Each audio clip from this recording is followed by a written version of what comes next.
So Marvel Rivals just announced new skins for both Adam Warlock and Scarlet Witch. Is the Immortal Sovereign skin for Scarlet Witch and the Immortal Avatar costume. And I've been seeing mixed receptions about both of these. There's one side that really loves these skins and just fundamentally likes these characters and like the skins are cool. The other side is really interesting. The argument I've been seeing against these skins is that people are tired of like Asian inspired or Eastern style skins, right? Like they are very tired of this aesthetic being put onto Marvel Rivals. There's a couple things to note. Despite Marvel being an American company, the developers of this game, NetEase, are Chinese.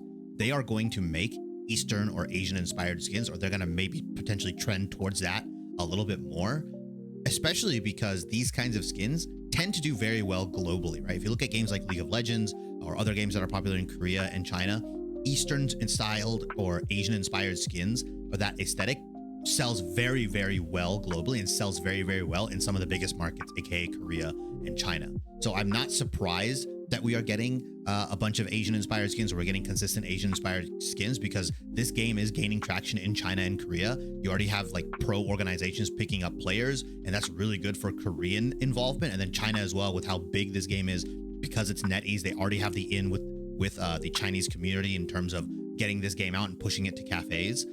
The other argument I've been seeing that is a little bit more valid, but I think it's overblown, is the fact that we aren't getting enough comic book inspired skin lines or comic book inspired skins.